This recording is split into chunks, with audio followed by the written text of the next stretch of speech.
प्रांजपटक हवामान अभ्यासक मुक्काम पोस्ट गोळी धामणगाव तालुका शिरूर जिल्हा परभणी। मी आहे माझ्या 13 जूनच्या सोयाबीनच्या प्लॉटमध्ये। तर आज आहे 29 ऑगस्ट 2024। आजपासूनचा शेतकऱ्यांसाठी परत एक खास करून अंदाज देत आहे आणि हे आहे माझ्या शेतातलं सोयाबीन। हे सोयाबीन एकरी 40 किलो पेरल्याच्या नंतर सोयाबीनला असा माल आहे। तर या ठिकाणी मी सर्व शेतकऱ्याला अंदाज देतो। सर्व शेतकऱ्याला माझी विनंती आहे, पश्चिम आपला उत्तर महाराष्ट्र, पश्चिम महाराष्ट्र, मध्य महाराष्ट्र, मराठवाडा, पश्चिम विदर्भ, पूर्व विदर्भ सगळ्या विभागातले सर्व शेतकऱ्यांना विनंती आहे, तुम्ही काय करा, आणखीन म्हणजे उद्या 30 ऑगस्ट आणि 31 ऑगस्ट पर्यंत तुम्ही तुमच्या शेताची कामे करून घ्या। वाटल्यास ऊस असेल तर खत टाकून घ्या। त्याच्यानंतर एखादं उडीद काढायचं राहिलं असेल तर ते काढून झाकून ठेवा। ज्यांचा मूग काढायचा असेल तर ह्या 2 दिवसात काढून झाकून ठेवा। कारण की राज्यामध्ये जवळपास या 21 जिल्ह्यामध्ये म्हणजे 2 सप्टेंबर ते 5 सप्टेंबर मुसळधार पाऊस पडणार आहे म्हणून हा अंदाज लक्षात येता। उर्वरित राज्यात तुम्हाला एक सांगू इच्छितो, तसं तर उद्या 30 आणि 31 तारखेला पूर्व विदर्भात, पश्चिम विदर्भात पाऊस सुरुवात होईल म्हणून हे देखील सर्व शेतकऱ्यांना लक्षात येतं। पण राज्यात सांगायचं झालं तर आता म्हणजे 2 सप्टेंबर ते 5 सप्टेंबर दरम्यान पुन्हा आणखी जोरदार पाऊस पडणार आहे। सगळ्यात जास्त मराठवाड्यामध्ये पडणार आहे, विदर्भात पडणार आहे, पूर्व विदर्भात पडणार आहे, नाशिककडे पडणार आहे, उत्तर महाराष्ट्रात पडणार आहे म्हणून हा अंदाज लक्षात द्यायचा। सविस्तर लगेच आता आपण डिटेल दिलेच जाईल। राज्यामध्ये आज आहे 29 ऑगस्ट 2024। आज आणि उद्या 30 पर्यंत हवामान कोरडे राहणार आहे म्हणून सर्व शेतकऱ्यांनी मूग असेल, उडीद असेल, विदर्भ मराठवाड्यातल्या शेतकऱ्यांनी काढून घ्यावे।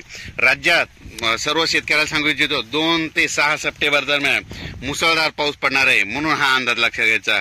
आणि परत एक सांगतो की राज्यामध्ये उद्या 30-31 दरम्यान देखील राज्यात पाऊस असणार आहे, फक्त पूर्व विदर्भाकडे सुरू होणार आहे म्हणून हा अंदाज लक्षात घ्यायचा।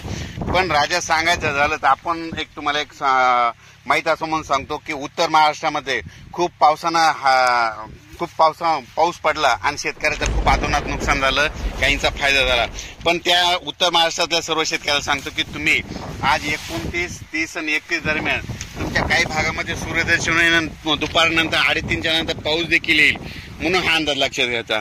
पण उत्तर महाराष्ट्रातल्या सर्व शेतकऱ्याला सांगू इच्छितो की तुम्ही 2 तारखेच्या आत तुमच्याकडे ऊस असेल किंवा कांदा असेल, कांद्याची रोपं असेल तर तुम्ही या 30, 31 आणि 1 तारखेपर्यंत तुमच्या भागात हवामान कोरडं राहणार आहे। उत्तर महाराष्ट्रामध्ये म्हणजे नंदुरबार, धुळे, जळगाव, नाशिक या भागामध्ये कोरडं राहणार आहे म्हणून तुम्ही तुमचे ऊसाला खत वगैरे टाकायचं तर टाकून घ्या। पण तुमच्या उत्तर महाराष्ट्रामध्ये 2 तारखेपासून ते 5 तारखेपर्यंत जसा आता मागा पाऊस पडला तसा जोराचा पाऊस पडणार आहे।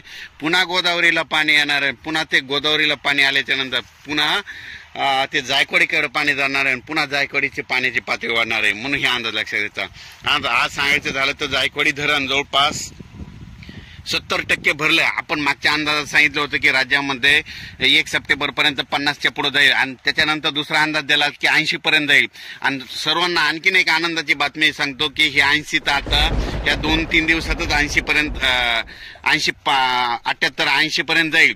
पण सर्वाला एक परत मराठवाड्याची ताण भागवणार आहे, जायकवाडी धरण 100% ह्या सप्टेंबरमध्ये भरणार आहे म्हणून ही परत आनंदाची बातमी। आणि त्या जायकवाडीचं देखील पाणी भरल्याच्या नंतर पाणी सोडावं लागणार आणि त्याचं पाणी जे त्याच्या खाली जे बंधारे येतं जवळपास 10-12 बंधारे ते देखील भरणार आहेत म्हणून हे देखील बंधारावाल्यासाठी आनंदाची बातमी। परत सर्व शेतकऱ्याला सांगू इच्छितो अंदाज आता सविस्तर विभागावर बघू। पूर्व विदर्भ उद्या 30 आणि